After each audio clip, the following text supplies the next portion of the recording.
નમસ્કાર, આપ જોઈ રહ્યા છો નેશન પ્લસ ન્યૂઝ. હું છું આપની સાથે હેતલ વગર. શહેરમાંથી પસાર થતી મહત્વની 3 કાંસોની યોગ્ય સફાઈ નહીં થઈ હોવાથી શહેરના વિવિધ વિસ્તારમાં નાગરિકોને પૂરની પરિસ્થિતિનો સામનો કરવો પડ્યો હતો. ત્યારે રહીને જાગેલા સત્તાધીશો દ્વારા હવે રૂપારેલ કાંસોની સફાઈની કામગીરી હાથ ધરવામાં આવી છે.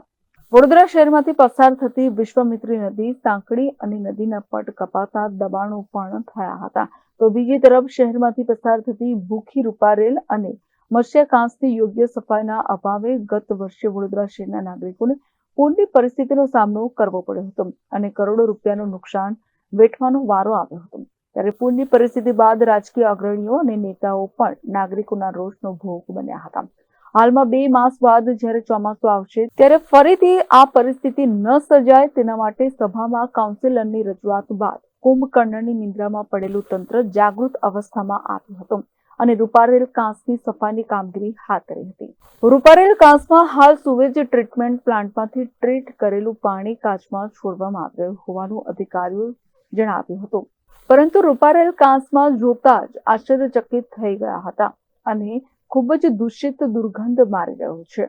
તો બીજી તરફ કચરાના અસહ્ય ઢગલા જોવા મળ્યા હતા, જેને મશીન દ્વારા કચરાને બહાર કાઢવાની કામગીરી હાથ ધરવામાં આવી હતી. જે કચરો બહાર કાઢતા હતા તે પાણી સાથે આવતો હોય, પરંતુ પાણી સાથે પણ પાછો જઈ રહ્યો હોવાનું પણ દ્રષ્ટિગોચર થઈ રહ્યું છે. હાલમાં જ રૂપારેલ કાંસ નજીક આવેલ દર્શનમ એન્ટિકામાં જ રહેતા રહીશોએ બહાર બેનરો ભરાવી તંત્ર સામે રોષ ઠાલવ્યો છે.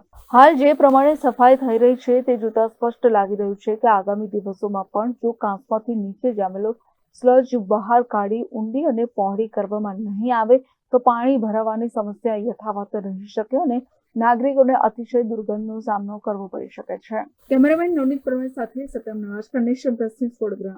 સમાચારોના સતત અપડેટ મેળવવા માટે અમારી નેશન પ્લસ ન્યૂઝની યુટ્યુબ ચેનલને સબસ્ક્રાઇબ કરો, બેલ આઇકન દબાવો અને જોડાયેલા રહો ફેસબુક, ઇન્સ્ટાગ્રામ અને ટ્વિટર પર.